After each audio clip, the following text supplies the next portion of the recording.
Fala pessoal, tudo bem por aí?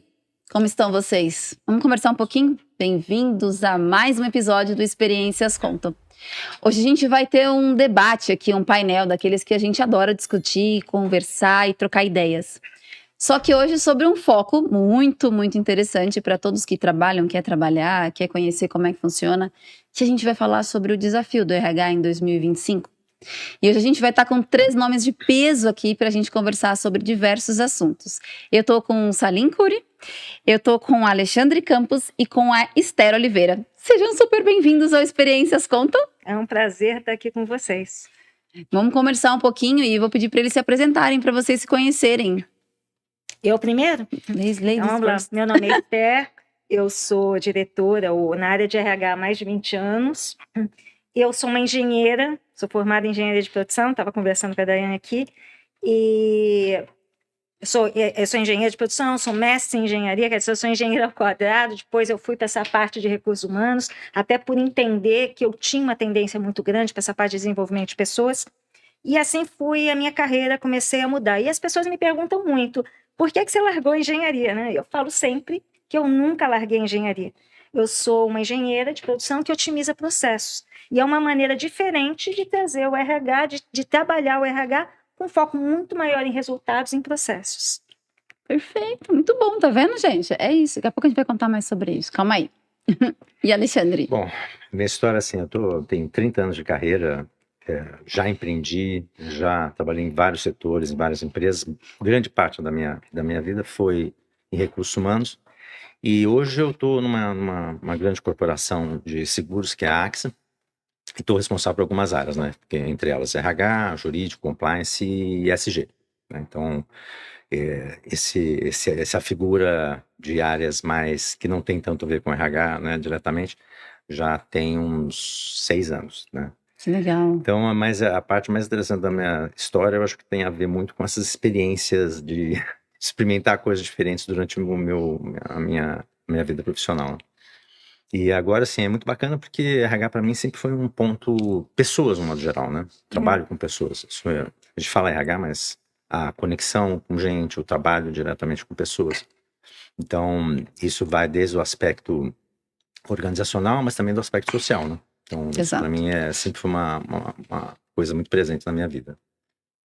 E Salim? Oi, eu sou Salim, sou baiano, né? Moro aqui em São Paulo. Sotaque gostoso pra cá. E trabalho no RH há mais ou menos 20 anos. Hoje eu trabalho na Syngenta. Também tenho empresa de família, a gente faço outras coisas, porque eu acredito muito na multicarreiras, né? Você pode fazer várias coisas ao mesmo tempo, é uma coisa que eu defendo muito. Acho que eu sou um grande entusiasta da vida, me considero uma pessoa que estou sempre em transformação, quero mudar, né, o ambiente onde eu estou e também me transformar como ser humano. Eu acho que a gente está vivendo esse mundo tão pitoresco que a gente está hoje, Exato. né? E é muito bacana ver, né, a evolução da área de pessoas, né? Daqui a pouco, como é que vai ser essa área de pessoas com artificial intelligence, com tecnologia, com tudo isso. Mas bem feliz de estar aqui, Dai. E bom te ver. Viu? Obrigada. A gente vai começar logo falando sobre isso, né? A gente tem muito pavor da inteligência artificial, mas eu queria ouvir um pouco de vocês sobre a inteligência artificial nos dois lados do RH, né? A parte do recrutamento, o que facilita e o que não facilita. E na parte de dados, como é que isso mudou a perspectiva do RH? Queria ouvir um pouco de vocês como é que está essa perspectiva. Tá bem, eu gosto muito de trabalhar com a parte de inteligência artificial. Eu acho que é uma área fundamental para o RH hoje em dia. O RH que não estiver utilizando uma ferramenta tão poderosa como essa está ficando para trás. Hoje eu sou diretora da Guru Crédito, né, não há muito tempo, então eu tô criando toda uma área, é uma empresa que está crescendo demais, né, nessa área realmente exponencialmente, e me chamaram para estruturar toda essa parte do RH propriamente dita. A empresa está crescendo, como eu falei, muito, então o número de pessoas está crescendo muito rapidamente. Quando eu cheguei lá, eu estava com uma equipe muito pequena, e ainda tendo que entender o que eu iria fazer. E quem está sendo, claro, minha equipe já cresceu um pouco, porém, a inteligência artificial está me ajudando muito a criar não só capacitação. Então, eu trabalho em inteligência artificial não só na parte de recrutamento e seleção, que é fundamental, que ajuda a gente a fazer uma triagem. O próprio LinkedIn já te direciona, né, com os dados, né? A gente vai direto, a gente só coloca o nome, então já vai diretamente porque a gente quer, facilita a triagem de currículos, mas também na parte de capacitação de pessoas, de desenvolvimento das pessoas, por exemplo, hoje eu fiz uma apresentação de dress code, uma coisa simples, com um software onde a gente consegue fazer uma apresentação perfeita de um ser humano, e não é inteligência artificial, e fica muito friendly, fica muito bacana. E as pessoas gostam de ver isso porque ajuda, inclusive, a prestar-se atenção, porque sabem que aquilo não é um ser humano. Então, de alguma maneira, a curiosidade fica tão grande dentro do pessoal que as pessoas passam a prestar mais atenção no conteúdo pela maneira como a gente está apresentando. Então, isso é uma das maneiras de se fazer. E fora isso, né, a parte de inteligência artificial, como você falou, na parte de recrutamento e seleção, é fundamental hoje, porque a gente consegue selecionar com muito mais rapidez os currículos de acordo com o que a gente está pretendendo.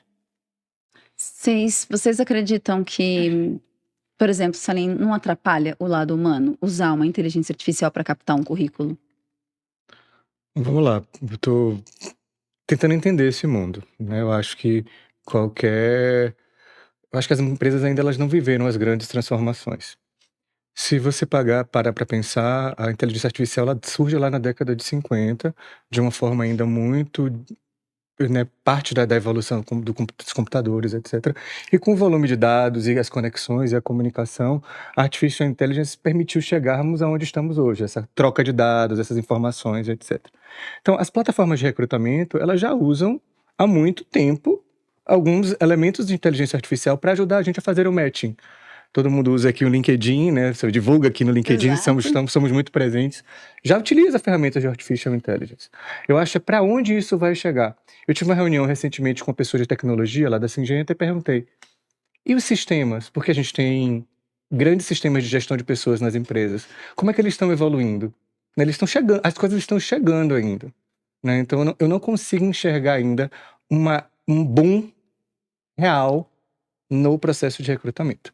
Eu acho que a gente já usa ferramentas, elas ajudam a gente a fazer matching, ela tem bias. Sim. Muito bias, e tem bias de raça, tem bias, assim, ainda muito interessantes. Óbvio que tem há mais ou menos uns 7 anos atrás, eu cheguei a conversar com empresas que faziam o mapeamento dos sentimentos das pessoas ao lerem o rosto delas em processos de entrevista, mas ainda a gente está evoluindo. Então, Salim evoluindo, já está presente, está aqui. O que vai acontecer, eu estou tentando entender ainda, e eu acho que como todo mundo aqui, mas sem dúvida, acho que já faz parte da nossa vida, é uma realidade. Agora, qual é o timing dessa transição e de tudo isso acontecer? Mas, Alexandre, você acredita que, tanto para o recrutamento, para esses dados, e para a gente pensar num controle de turnover, você trouxe que você está gerenciando outras áreas também, os dados do RH ajudam? Então, eu estou um pouco na linha do Salim também. Assim, a gente tem um aprendizado ainda com relação à inteligência artificial, principalmente nessa nova fase quando você fala de uma forma da AI generativa, e isso é um ponto importante. Quando você pensa tratamento de dado, a AI ajuda muito, sim. Porque você consegue, claro, você tem que fazer um bom prompt, você tem que usar a ferramenta adequada. Mas ajuda muito mesmo. Isso é uma coisa que eu vejo que tem um ganho de produtividade maior. Quando a gente olha para as questões de recrutamento, eu estou um pouco na linha do Salim, porque assim, para mim, tem uma dificuldade hoje, porque que critérios, né, os bias, a questão do próprio algoritmo, a forma como ele também funciona, a gente não sabe, muitas vezes, principalmente quando você compra uma ferramenta externa. E isso você pode estar tirando alguém que pode ser muito interessante para a tua empresa, que no momento, a triagem que foi feita, por exemplo, pela ferramenta, pode ter excluído essa pessoa. Então, assim, e eu sei disso porque outro dia fiz um trabalho no LinkedIn, e é muito interessante isso. Uma pessoa que trabalhou no LinkedIn, fez um trabalho, eu falei, gente, eu quero melhorar o meu LinkedIn. Eu falei, o robô, ele entende algumas palavras, então depende das palavras que você coloca, a forma como você estrutura, a tua foto, tudo isso influencia no mecanismo de busca no LinkedIn. Até o banner, gente. Sim. Pra quem não sabe, vamos pesquisar. Até o banner, aquele que a gente não deixa nada, sabe? Atrás, assim, ó. Uhum. Pesquisa, você precisa colocar alguma coisa lá. É isso, isso impacta o quanto que você está sendo visto dentro daquela ferramenta. Então, assim, e claro, o LinkedIn é um pedaço, tem outras ferramentas, né? A gente na AXA usa a GUP hoje. Então, assim, eu sinto que tem uma dificuldade. Agora, quando você realmente, assim, sabe que eu estou trazendo as pessoas que eu preciso trazer de fato, né? Eu estou tendo visibilidade de tudo que eu preciso.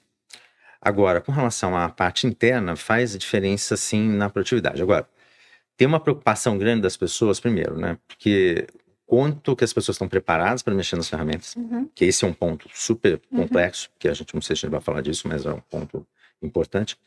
E o outro, para mim, tem a ver com a preocupação das pessoas. Eu acho, gente, e agora? Né? O que eu faço? Será que eu vou perder meu emprego? Né? Isso tem enrolado já nas empresas. O Fórum Econômico Mundial, recente, né? Todo ano ele traz ali alguns temas para a gente olhar para o futuro, né? E todos os anos ele vem aumentando skills, né? Ali de recomendação técnico muito voltado para programação, mas para habilidades como se conectar com pessoas, falar, se expor, comunicar. Nessa vertente, né, que a gente fala, a inteligência artificial ajuda. Mas como é que você vê, Alexandre, como é que eu encaixo a habilidade disso? Como é que eu vou buscar habilidades? Para trabalhar com ele.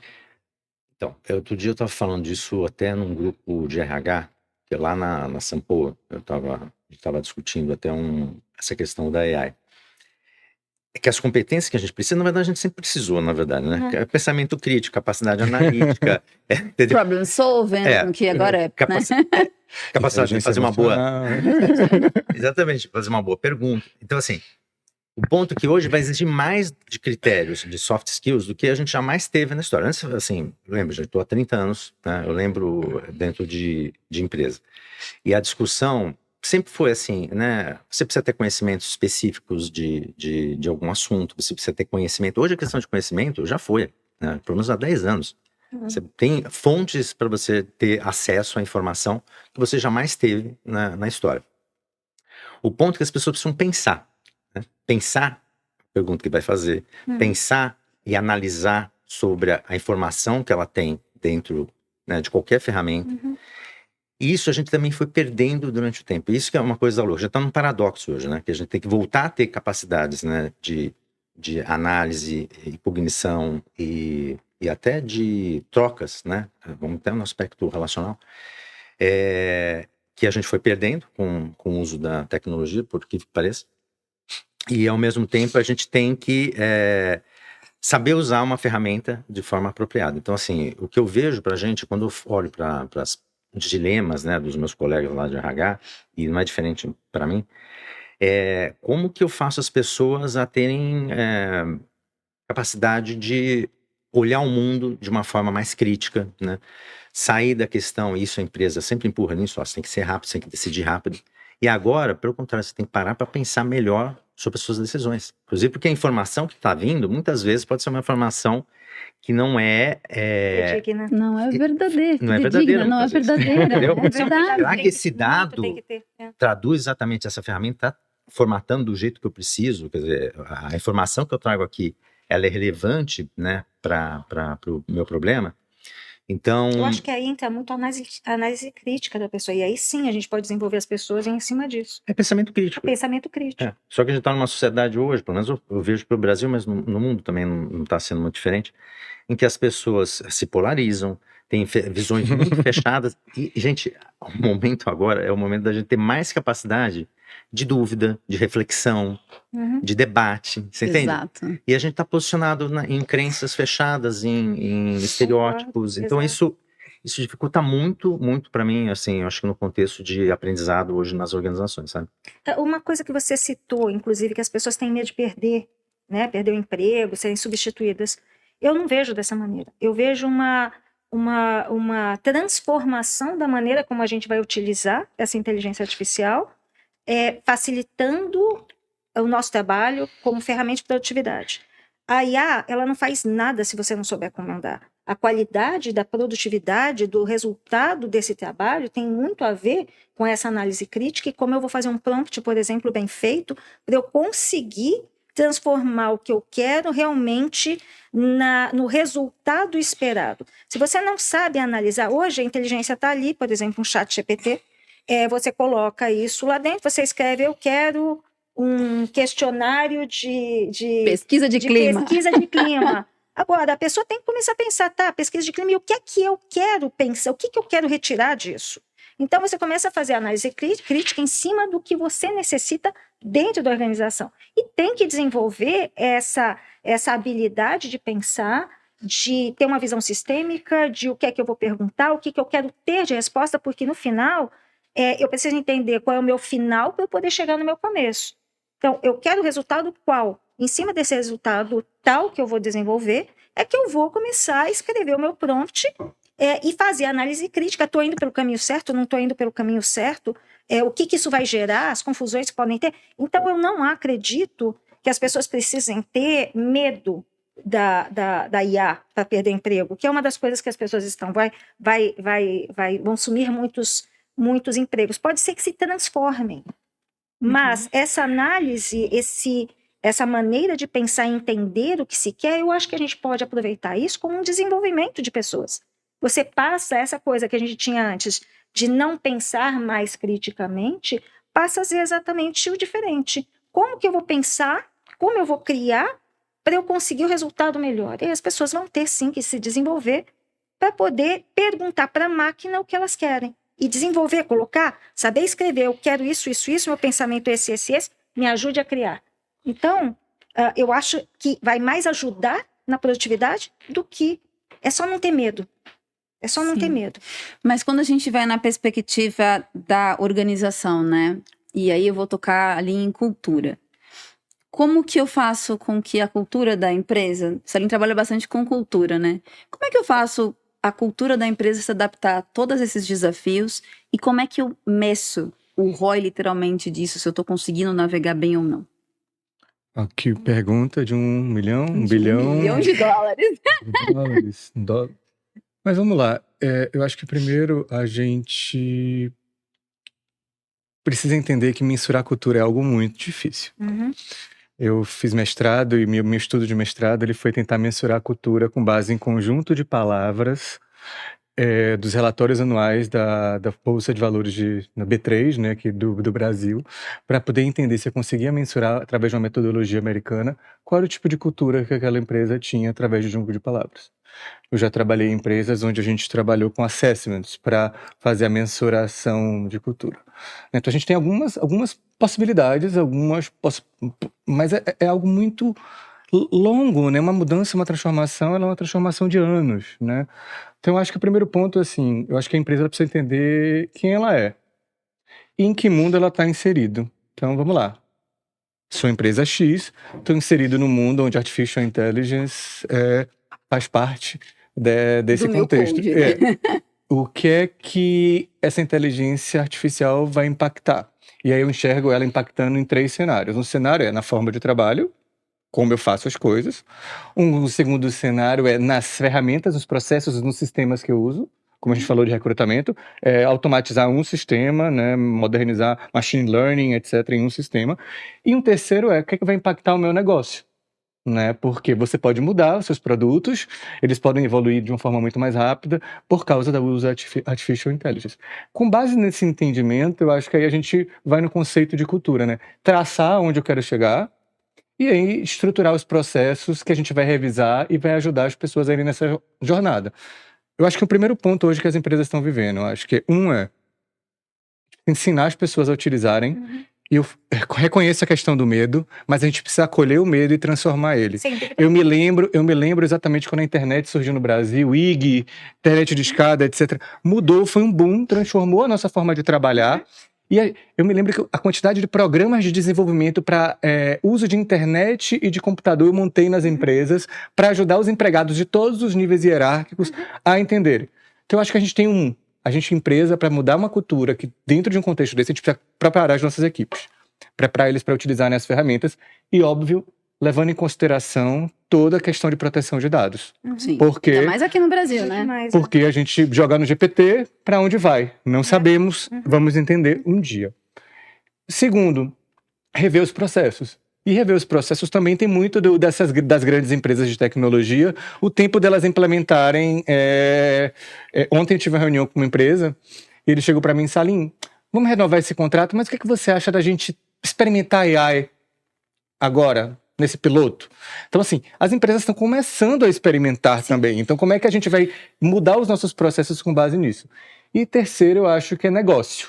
É business. Novos business vão surgir, novas perspectivas vão surgir. Então, entender quem você é como empresa, entender o contexto que você está inserido, entender onde você quer chegar e traçar essa jornada. Aí você pode mensurar ou não, porque há controvérsia sobre a mensuração de cultura, e tem um ponto que a gente tem que reconhecer. Não vai ser de hoje para amanhã, Dai. É uma jornada. Só que eu estou sentindo a jornada pouco acelerada. Então eu não estou entendendo bem onde vai chegar. Eu agora estou numa vibe de robôs. Eu quero muito comprar o meu primeiro robô.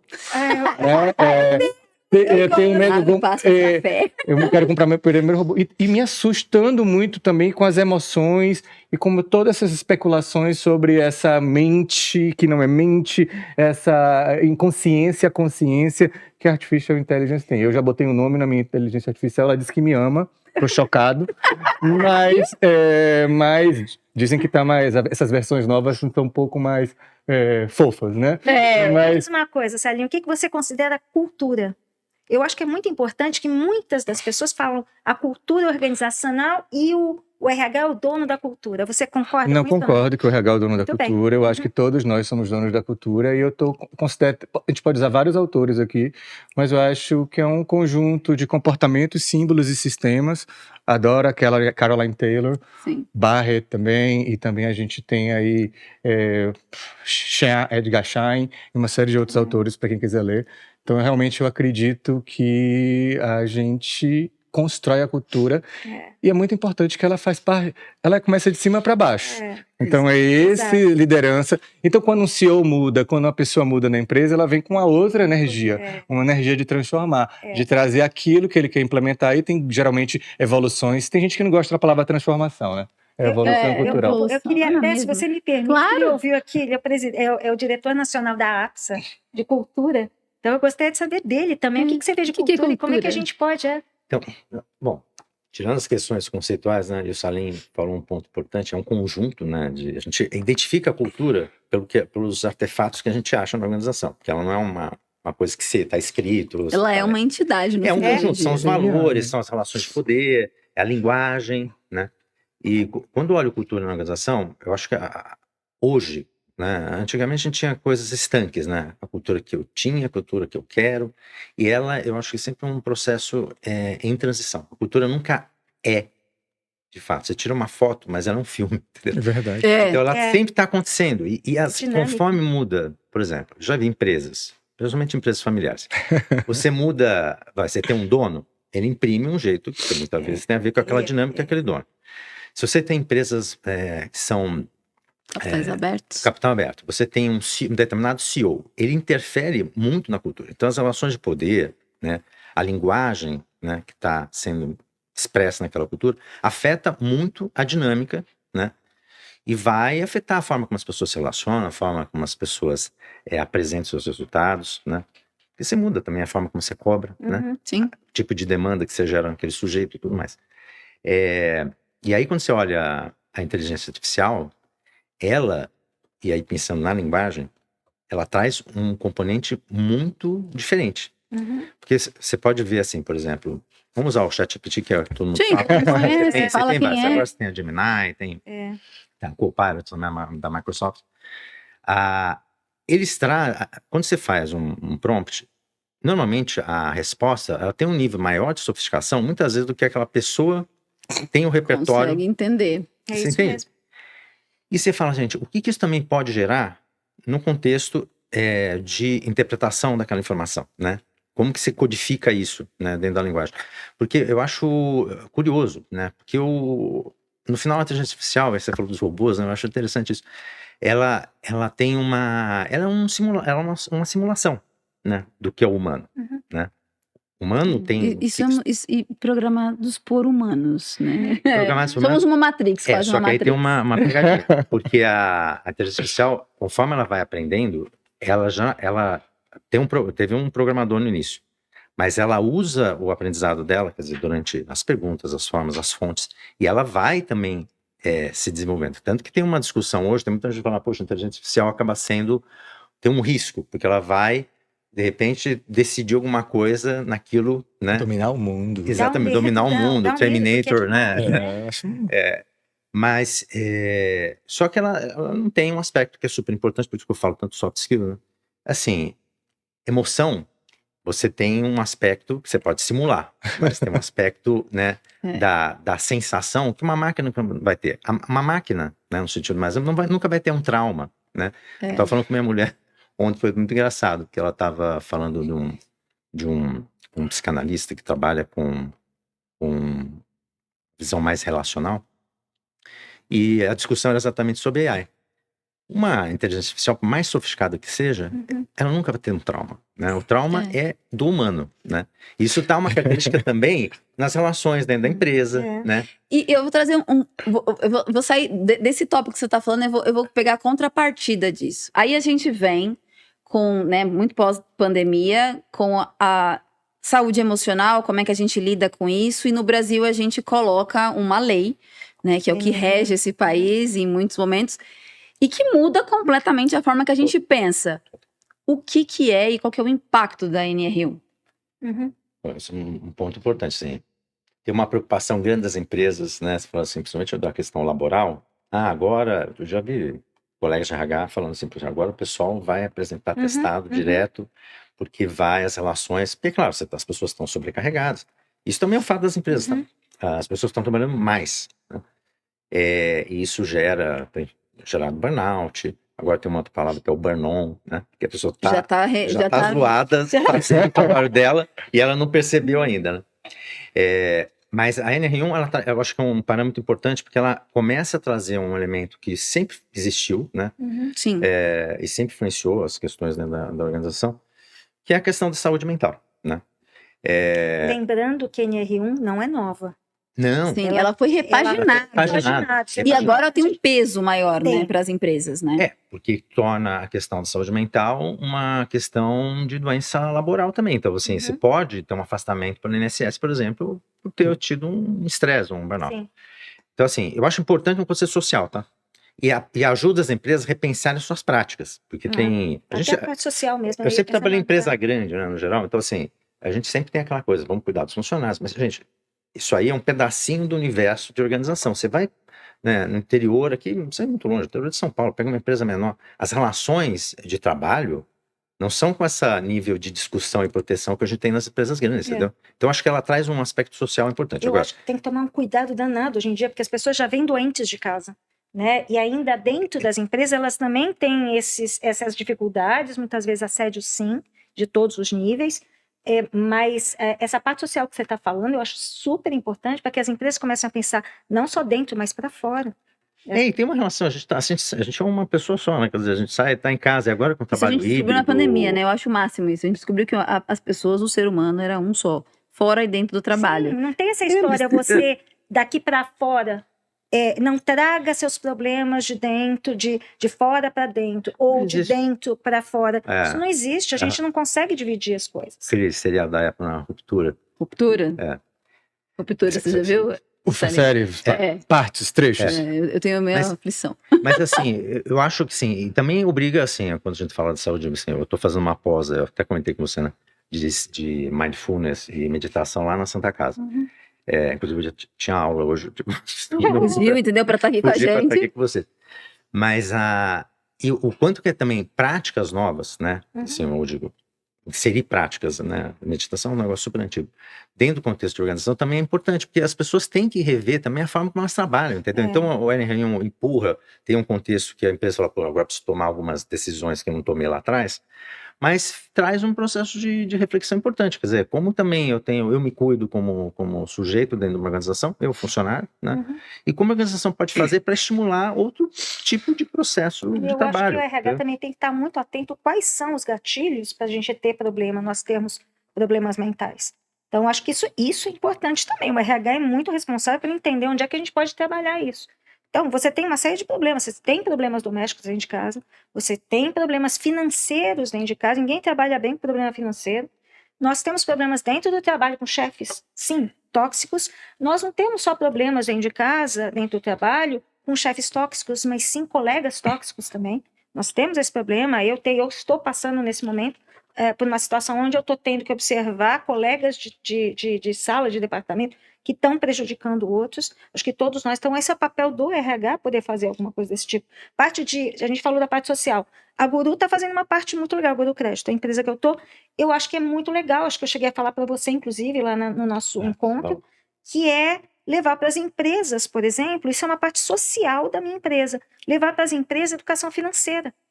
Então, a Guru, ela vai nas empresas gratuitamente, simplesmente para conseguir fazer com que as pessoas entendam o que é a educação financeira, para não passarem por este problema, por exemplo. É isso que eu falo das empresas como um todo, isso dentro da minha casa também, no caso da própria Guru.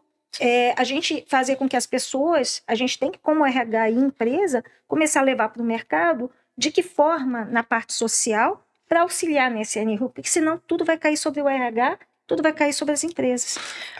Mas deixa eu perguntar, Salim, e o líder nisso tudo? Eu acho que o líder ele tem um papel super importante, até os estudos dizem que a maioria das pessoas saem da empresa por causa do líder, e a gente tem que trabalhar sempre nessa construção desse líder. Mas eu acho que tem uma questão de transformação social muito grande em tudo isso que a gente está vivendo.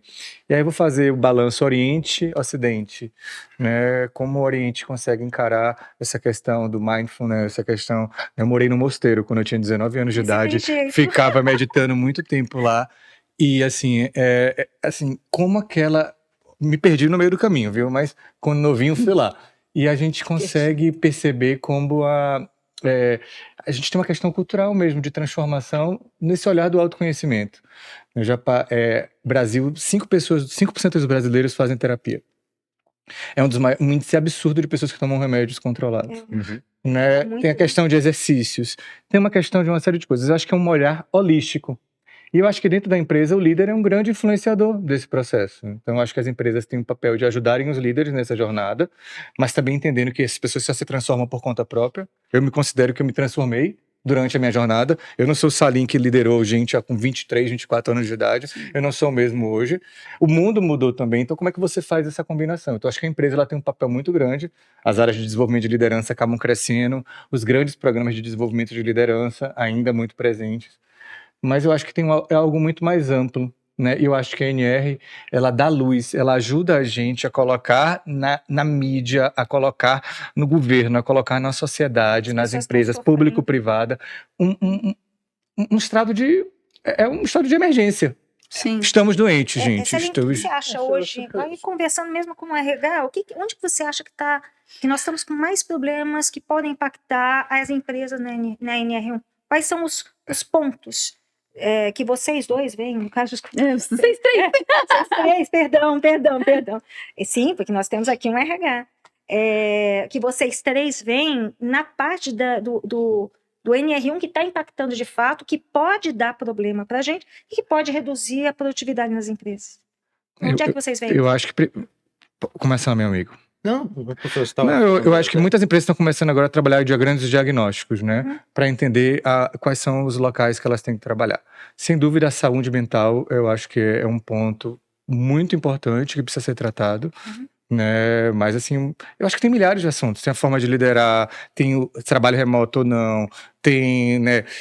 Tem uma série de fatores, gente. Eu acho que não dá para distinguir aqui exatamente, mas o que a gente deveria pensar como RH? Uma fala que eu achei super legal, que é também esse autoconhecimento e passa para o autocuidado também, porque tem uma coisa que eu acho que é importante, eu acho importante o que você disse, porque é complicado você depositar tudo no líder, né? Eu acho que não é, eu só discordo um pouco, eu acho que o RH não é só também o responsável, eu acho que tem... Não é mesmo. Ele articula uma série de coisas, mas quando você abre, em vez de ficar tomando remédio, claro, às vezes você precisa, tá? Eu não tô dizendo, não sou contra a pessoa tomar remédio, né? Eu posso fazer merchan aqui, a gente tem tanta piada de remédio. É verdade. Eu fiz 20 anos de análise, por exemplo, entendeu? E hoje eu me vejo muito diferente do que eu era há 20 anos atrás. Isso me ajudou até a ser um sujeito diferente, trabalhar melhor. Então, acho que teve, acho que algumas vantagens, por exemplo, da terapia, no sentido mais amplo. Né? Uhum. Que não Agora, é só terapia, né? Tem várias formas de se conhecer, né? você tem a terapia, a meditação é uma forma profunda de contato, né? Como se você A pratica. gente pode fazer uma com você aqui, você não tá aprendendo lá no curso? Posso fazer uma técnica aqui de Fazer, auto... antes da gente terminar, a gente vai ter que fazer. Mas o que eu fico pensando, assim, dentro do contexto atual, é como a gente vai fazer uma reflexão diferente sobre as formas de trabalho, a forma como a gente se relaciona também dentro do trabalho, né? E as empresas, principalmente as empresas que eu vejo, as grandes empresas,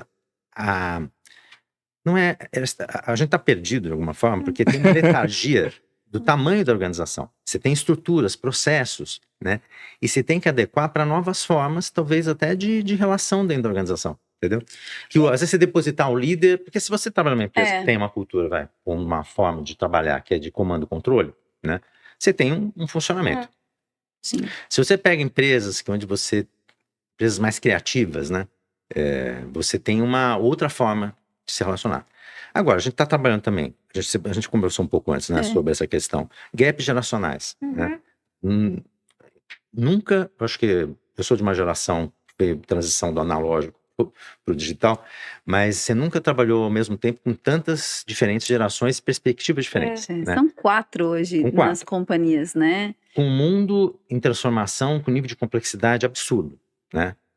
Tanto que hoje eu fui fazer um curso de liderança e um dos temas, uma das cadeiras lá de apresentação, tinha falando sobre pós-modernidade. Você entende? Porque assim, a gente não é mais o sujeito que está falando assim, vou aprender uma competência, um conhecimento específico. A gente precisa entender o fenômeno que está acontecendo no mundo. Isso acontece dentro da organização. A organização, o tempo todo, ela tenta se blindar disso. O tempo todo. Para criar um ambiente, como você falou, né, tipo ruptura. Que é fora, não pode ser dentro. Hoje não é mais assim. Não é mais. E as empresas não estão conseguindo lidar isso de uma forma adequada. Mas então, assim, eu acho que uma pergunta interessante que o Salim falou, e desculpa te interromper, mas só para pegar a tua opinião, inclusive, sobre isso. Essa parte da saúde mental, lembra? Eu perguntei o que mais pode afetar, e você falou principalmente a saúde mental, e aí vem a pergunta, e acho que tem tudo a ver com o que você está falando. Por que de 2 anos para cá nós estamos adoecendo tanto? para mim tem uma mudança na forma também que as mídias, por exemplo, a gente não pode, quando fala do que é fora e do que é dentro da organização, né? A gente é influenciado o tempo todo por coisas que a gente não era influenciado no passado. Então, assim, a mídia social, o cara está com o celular dentro da empresa, aquilo lá afeta o cotidiano dele também. Mas o que eu estava dizendo que tem a ver com saúde mental é também um autocuidado. Quer dizer, como que a empresa também estimula que as pessoas também tomem responsabilidade pela sua Eu queria trazer uma vida, provocação para vocês. E eu queria começar. Mais uma. Vamos lá. Esther, quando a gente fala, né, que a inteligência artificial está aí para ajudar a gente a melhorar nosso tempo, daí a gente fala sobre o comportamento que é inverso a isso, que é o autocuidado, ou seja, é a hora que eu desligo aquilo, né? Quando a gente fala da evolução extremamente rápida, tem um fator importante que a neurociência traz, né? O nosso cérebro não acompanha tudo isso, né? Ele não tem essa velocidade de aceleramento que a gente tanto espera. Na sua percepção, Esther, quem cria as próprias leis de governança, não falta um pouco de pitada do comando e controle para determinar o que queremos? Porque quando tudo pode, né? Tudo é permissível, fica confuso. Eu concordo com você plenamente. Eu acho que é super importante, e aí eu vou falar como RH, mas que tem que ter sempre um apoio muito alto da alta administração. O RH não pode fazer nada, gente. Vocês sabem disso. Nós somos considerados todo-poderosos nas empresas e não é bem assim, né? A gente também só pode tomar algumas atitudes desde que apoiados pela verdadeira cultura da empresa que vem de cima, né? Para mim, processos, controles, regras são importantes em qualquer fase da vida e em qualquer lugar. Nós crescemos e as pessoas com maior propensão ao sucesso são as pessoas que foram bem regradas desde a infância. Elas têm limites, elas sabem até onde podem ir, elas sabem onde tem que parar, Você falou agora do celular, né? O Foisalin falou agora do celular. Isso é uma coisa que passamos a permitir que esteja dentro das empresas. Será que isso é convencional? Isso é o correto? Convencional não, isso é o correto?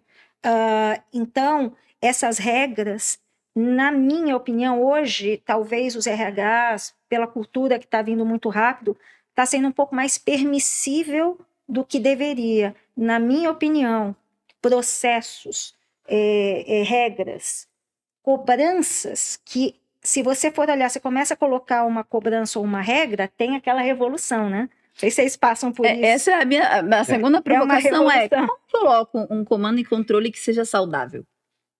Será que a gente precisa usar a palavra comando e controle, gente? Que seja um processo, que seja um guidance, que seja...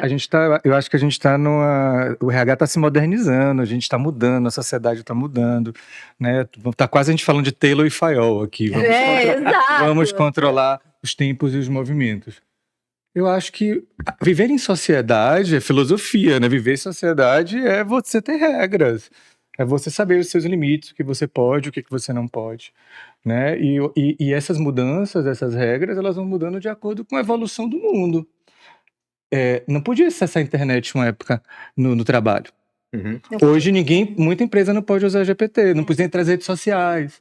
Hoje já se pode. Hoje as empresas estimulam que você poste. Então a sociedade ela vai se transformando e ela vai mudando. Então eu acho que para mim as regras elas têm que fazer sentido para o momento que a gente está, tem que fazer sentido para a cultura da sua empresa, aquilo que você acredita. Né? Tem empresas que ficaram muito famosas no Brasil, não vou citar nomes, por serem muito agressivas. Uhum. Sua cultura é muito agressiva. Sim. Mudaram. Sim. Né? Elas se transformaram. Quantas vezes a gente não foi buscar pessoas que tinham essa cultura porque você sabia que aquela cultura dava resultado? Dava, não temos o contexto. Então eu acho que a gente tem que ser sábio o suficiente para entender que assim vivemos experiências muito legais e agora a gente está passando por uma jornada de transformação. Assim, é um processo terapêutico, gente. Vamos abrir a mente, abrir o coração. Entender que o mundo está mudando mesmo e que vão ter regras, senão a gente vive na sociedade, tem que ter regra, mas algumas regras elas vão evoluir, elas vão se transformar com o decorrer do Tudo é tempo. dinâmico. Você não precisa ser aquela coisa rígida, mas a minha opinião sempre devem haver, sim, processos muito claros dentro da empresa e sim regras, evoluindo para o que nós temos hoje em dia.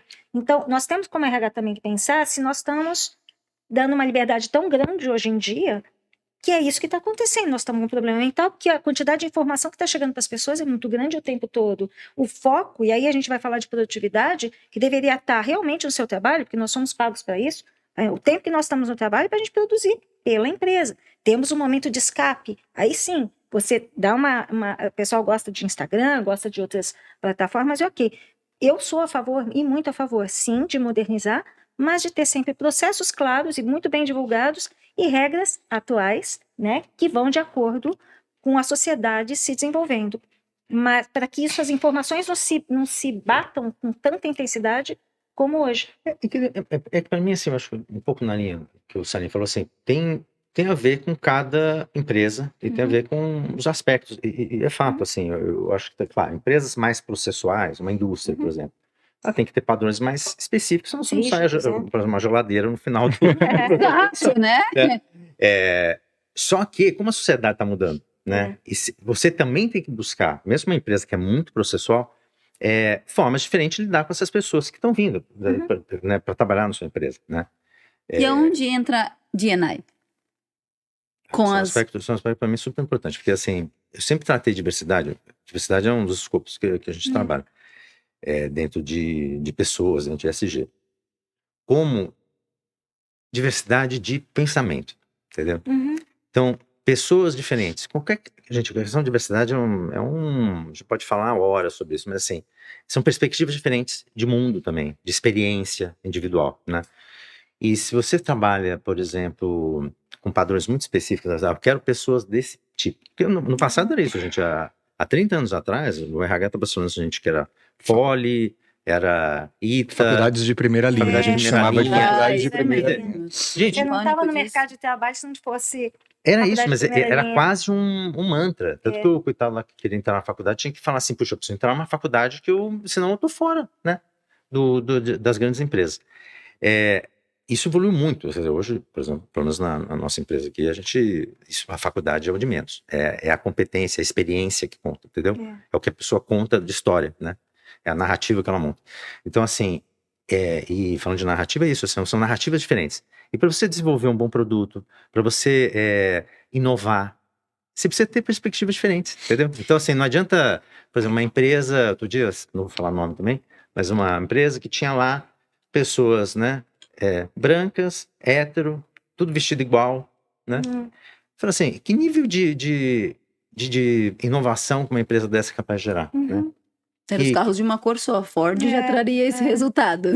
Entende? Então, assim, eu acho que a diversidade ela tem um contexto muito mais amplo. Acho que uma das áreas mais importantes para a gente estar sempre fazendo a diversidade é a inclusão, mas usar isso da maneira correta também. Não, para ter debate dentro da Sim, organização, sim, senão você não inova sim, nada, sim, entendeu? sim. Então, assim, para mim tem isso, assim, agora, então a gente pode falar, hoje a gente está num mundo onde essa questão agora, nesse retrocesso que a gente está vivendo em algumas empresas, entendeu? Que é um pouco assustador, porque elas estão olhando como se fosse assim, é legal ter mais negros na organização, é interessante você ter uma abertura para LGBT, entendeu? Que ia mais, porque eu tenho que mostrar que eu sou legal. Não, mas não é isso, entendeu? Esse é o problema. Então essas empresas que voltam atrás estão perdendo uma capacidade de vantagem competitiva, entendeu? O Salim um pouco antes falou para nós, né, que você estava indo em alguns lugares no mundo falando de D&I. E D&I deu um pushback. A gente teve um pushback de muita empresa. Hoje, D&I é um projeto ou ele é alguma coisa que deveria estar e que não tivesse a polaridade? Porque a gente também trouxe uma questão de polaridade quando a gente traz D&I. Vamos trazer contexto. Eu acho que essa é a primeira coisa. Boa. Eu acho que a gente trazer contexto. A gente vem vivendo essa discussão de diversidade no mundo devido a alguns pilares político-econômicos, que eu não quero entrar aqui para fazer juízo de valor. Alguns questionamentos de investidores sobre as metas que estavam sendo colocadas principalmente as empresas de capital aberto. Existe uma discussão muito grande se estava havendo mérito ou se não estava havendo mérito, uma discussão bem curiosa, mérito, excelência, o que for. E você tem um grande boom em alguns países que acabaram gerando assim um grande eco internacional, porque as empresas elas são conectadas, elas são empresas globais, né? E o que acontece? Eu vejo rodando hoje que cada localidade, cada país, ela tem interpretado esse movimento de uma forma diferente. Porque, gente, as questões sociais do Brasil, elas não são iguais às questões sociais dos Estados Unidos, não são iguais às questões sociais da Índia, não são iguais às questões da Inglaterra e da Suíça. Falei alguns países que eu acabo tendo muita relação. Então, as empresas, eu acho que a agenda está se transformando, ela está evoluindo. Muitas empresas mudaram, algumas fora do país mudaram o nome das áreas. Aqui no Brasil, inclusive, mais de 500 empresas assinaram um acordo dizendo que vão se manter as suas estratégias de diversidade. Conversa com muitas consultorias de diversidade. Os movimentos ainda continuam acontecendo. D&I não morreu, gente. Assim, no Brasil, D&I não morreu. Ele está se transformando como qualquer outra área. Ele está se reinventando, novas perspectivas estão trazendo. E tinha uma coisa, eu gosto muito de uma frase que diz assim: você tem que jogar para todo mundo ganhar. Sim. Né? Eu acho que estava um jogo um jogo de perdas e ganhos, etc. Exato. Né? Então, assim, eu acho que a gente está vivendo esse movimento, né? Muitas empresas, inclusive americanas, no Brasil, assumiram que continuam com seus projetos. Então, assim, Sim. se é área, se é projeto, eu acho que para mim isso é irrelevante. O que é relevante é se a empresa ela traz consigo esses valores de forma estruturada e que eles permeiam todos os processos daquela organização. Porque D&I é compliance, D&I é bem-estar, D&I é RH, D&I é ESG, D&I é sustentabilidade, D&I é Health, Safety and Environment, é saúde e segurança do trabalho. É uma série de outras coisas. Então, como é que a gente permeia tudo isso? Então, sou um grande agitador dessa área, acredito muito. Transformou a minha relação com o mundo do trabalho, né, por ser gay e começar a me posicionar de uma forma diferente depois que eu percebi, né, que eu podia ser eu mesmo nos ambientes seguros. E é muito curioso que foi na Ford, né, que a gente falou. Eu liderei diversidade um tempo na Ford, então assim, que tem um programa robusto de diversidade aqui no Brasil. Que nasce muito né, tangida ali pelo comando controle. A Ford nasce dessa forma, né? Tanto é que o carro é uma só cor, só tem essa. Se quiser, beleza. Se não quiser Mas também. é um símbolo, né, da industrialização Exato. mundial, né? E que mudou, e que tem uma cultura completamente diferente que foi evoluindo, acompanhando. Um beijo pro pessoal da Ford. Então, Mas conectando isso, né, com D&I, como é que a gente pega todos esses elementos que a gente tem e transforma no point do sucesso, que é a jornada do colaborador? Como é que a gente consegue pegar todos esses elementos e montar um quebra-cabeça quase do Romero Brito, né? Todo colorido, cheio de um monte de pedacinho. Por que a gente faz isso? O que é uma jornada do colaborador? Então, esse é um daqueles jargões de RH, né, que a gente está falando isso há um tempão. É engraçado, porque você pensa em jornada do colaborador, o colaborador é um indivíduo, é um sujeito, né? Então, só que ele está dentro do contexto organizacional. Então, a empresa sempre cria esses jargões para falar assim, né? Desde você é parte de uma grande família, né? Até a questão, agora você tem a jornada do colaborador. Mas a jornada é uma experiência muito individual. Esse que é o complexo. E a organização precisa ter padrões, né? Então, por isso que a questão da contratação é tão importante, que eu acho que nenhuma máquina vai conseguir fazer isso tão bem. Porque se você traz uma pessoa mais adaptada, né, para aqueles contextos, porque não adianta, gente, a empresa tem relação de poder, ela tem interesse de lucro, ela vai querer ter um resultado no final, né?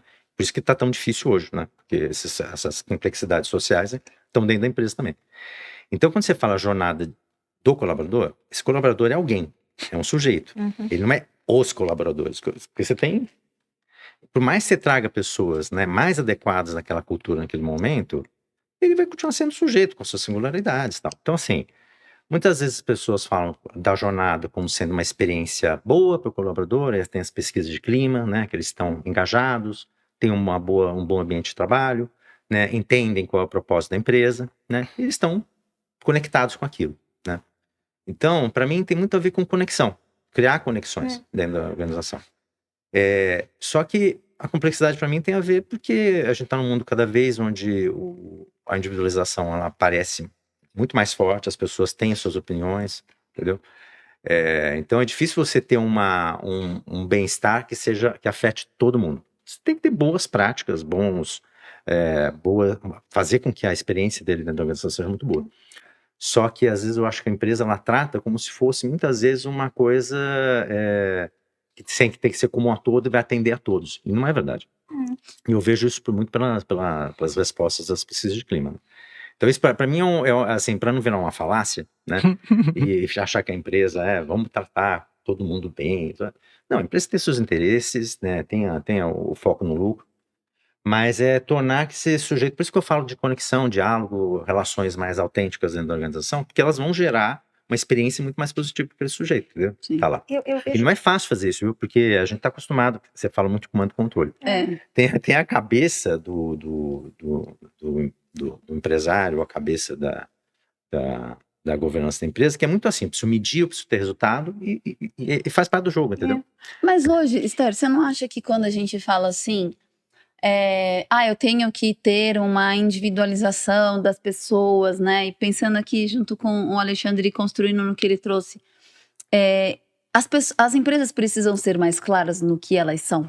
Eu acho que completamente. Em primeiro lugar, o que eu acho sobre tudo isso, jornada do colaborador, a gente tem que lembrar que o lugar que a gente passa a maior parte da nossa vida é dentro da empresa. É muito comum a gente falar, como você falou, Alexandre, sobre uma família. Muitas vezes a gente fala, mas não é o que acontece dentro da empresa, né? Então, como é fazer isso? A individualização, no caso, eu acho que nós não somos indivíduos ali, nós somos um coletivo ali, nós somos um grupo, nós somos uma equipe. Eu acho que nós temos que olhar para o indivíduo, principalmente como RH, nós somos pessoas com dificuldades diferentes, pensamentos diferentes, aí vem a diversidade, que é muito legal. Como nós vamos trabalhar isso? Eu acho a responsabilidade do RH de fazer com... E aí vem tudo que a gente está falando. Se a gente consegue fazer algo desta maneira dentro da empresa, levando em consideração que eu preciso atingir metas, eu preciso atingir resultados, tem tudo, NR1, tem tudo a ver com a maneira como a gente sim trabalha o indivíduo, a maneira como nós vamos trabalhar o coletivo e o indivíduo. Não podemos esquecer que nós temos as famosas regras, nós temos que seguir essas regras, porque nós somos uma empresa, nós temos que seguir os processos, porque senão a gente não chega no carro, né? Nós não montamos o carro ou o projeto final, mas cada pessoa a gente tem que olhar de uma maneira individual. Acho que é muito comum a gente girar a empresa, né? Para a gente olhar a pessoa como é que ela está, se o clima em determinado local está adequado também. Existem departamentos um pouco mais tóxicos, alguns menos tóxicos. Faz parte do nosso trabalho tentar mitigar esse tipo de problemas lá, para que vamos dizer, o dia a dia do trabalhador, do colaborador, seja mais prazeroso, para que ele possa produzir da melhor maneira possível. Então, quando a gente fala em individualizar, eu individualizo os meus colaboradores, mas eu também trato eles num coletivo, porque somos, como dizem, uma família. Então, como é que a gente vai tocar isso? Eu acho isso uma coisa muito importante do RH. O RH tem que estar acima de tudo isso. Mas agora, para a gente ir caminhando aqui para os nossos finalmente, assim, eu queria que vocês trouxessem, assim, o 80-20, uma coisa que moveria o ponteiro do RH para 2025 e pensando em 2026, olhando contextos gerais do nosso país. O que a gente tem de prioridade? Estava comentando aqui, eu acho, sim, essa parte mental uma das áreas mais importantes que a gente tem que focar. As pessoas estão doentes, o que nós podemos fazer por isso? Como podemos ajudar as pessoas? Como podemos ajudar a empresa? Eu acho que é um desafio muito grande, porque isso não diz respeito, como eu falei um pouquinho anteriormente, sobre a empresa apenas. Sim, empresas são tóxicas, muitas vezes, departamentos são tóxicos, colegas são tóxicos, chefes são tóxicos, mas as pessoas trazem de casa uma bagagem muito forte, muito dolorosa, muitas vezes, né? Seja em âmbito familiar, seja em âmbito financeiro. Então, na minha concepção, como vamos tratar essa parte mental e ajudar as pessoas a superarem isso, essas doenças mentais, muitas vezes com reflexos muito mais fortes, né? Então, eu acho que para o RH é o principal foco que a gente tem que começar a dar. E Alexandre, para você seria o quê? Então, assim, o SOMAC, que eu concordo tudo, a questão de saúde mental é um tema super importante, saúde social. Mas como a gente também falou de AI, eu acho que dentro desse contexto, e vai ser um desafio, né, para as pessoas, essas competências que a gente tem que trazer para dentro da organização, né, a gente começou falando... As técnicas, né? Não, mais do que técnica, porque técnica é fácil de você aprender. Né? Mas é a capacidade de análise e pensamento crítico. Sim. Porque isso, que a gente está falando de sociedade e tudo mais, isso está morrendo de alguma forma nas discussões, nos debates, né? São posições muito fechadas, né, que a gente está vivendo. E isso está influenciando, principalmente os mais jovens, tá?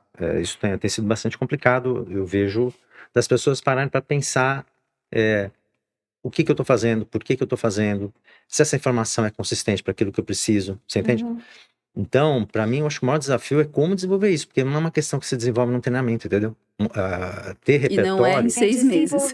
Não é em 6 meses, porque a gente fala de aspectos que passam por valores, passam por adquirir repertório, entendeu? E repertório você não monta de um dia para o outro. Então, assim, para mim isso é um desafio bem, bem, bem importante. Sabe? E é uma realidade que veio para ficar. Essa parte de inteligência artificial, isso não volta para trás. Então. Para você, Salim? Eu acho que tem 3 pilares, e essa interconexão, esses 3 pilares, para mim, é onde a gente precisa trabalhar. O papel da firma é gerar lucro, e vai continuar sendo. As pessoas, como falamos aqui, estão cada vez mais complexas, diversos estímulos, etc. E o terceiro eu diria que as empresas, né? Já falei das empresas, falei as pessoas, a sociedade em transformação, né? Inteligência artificial, etc. Então, como é que você vai conectar todos esses 3 elementos para ser algo mais fluido, mais flexível? Acho que permeia um pouco entre adaptabilidade, entre inteligência emocional, para a gente saber lidar com essa ambiguidade, porque o mundo tá estranho, gente. As empresas estão diferentes, a relação do profissional com o mercado do trabalho, ele tá diferente, ele quer mais. Tudo bem, eu tô lendo muito ultimamente sobre a frustração dos millennials no mercado do trabalho, etc. Mas, assim, tem uma série de coisas acontecendo na sociedade da gente que, assim, a gente precisa... A sensação que eu tenho que falar assim, parem, respirem, E como é que a gente segue mais adiante? Eu acho que não dá pra gente viver, né, 60, 70 anos naquele turbilhão, né? Então, como é que a gente dá uma paradinha, como é que a gente respira, como é que a gente olha o próximo, como é que a gente é mais empático, como é que a gente entende. A empresa, ela quer ganhar dinheiro, mas o empregado também precisa de um lugar mais saudável. Eu acho que eu não sei, talvez tenha uma pegada mais espiritual do que eu tô falando, assim, eu acho que a gente tinha que ir para um outro nível, né? Outro nível. Dizem que a gente tá chegando no momento de revolução, vamos ver, tô na torcida. Eu brinco, gente, assim, acho que lá em cima, quem decide a parada, de vez em quando olha para os controles, assim, e fala assim, vou apertar o botão, aí ele fala, não, só mais um pouquinho, vamos ver se vai, vamos ver se vai, vamos ver se vai. Mas uma coisa ainda não mudou, que é o tempo. E o tempo, para mim, é a moeda de troca mais importante que a gente tem, e essa daí a gente não vai conseguir mudar muito. E nunca. Então eu queria muito agradecer vocês pelo Obrigado. tempo de vocês Nós que aqui. agradecemos, Eu acho que foi agradeço. fantástico. Acho que a gente aprendeu e permeou todas as linhas de que a gente está vivendo e respirando no mundo do trabalho hoje. Então, obrigada pelo tempo de vocês aqui Agradeço. comigo. Obrigado. E aí eu queria que vocês deixassem o contato de vocês para as suas câmeras, para as pessoas procurarem vocês, trocarem figurinha e consumirem um pouquinho do tempo de vocês, porque para mim foi uma grande aprendizado aqui com vocês. Obrigada, viu, gente? Obrigado. Vamos escolher as câmeras para vocês. Olhar a câmera, eu vou lá. Oi, gente. E a gente Olhem tá para as aqui. câmeras e falam de vocês. Ah, vocês podem me encontrar nas suas redes Vai lá, sociais. Tá bem. Sua Pode câmera? começar. Vai lá, Ah, tá first. bem.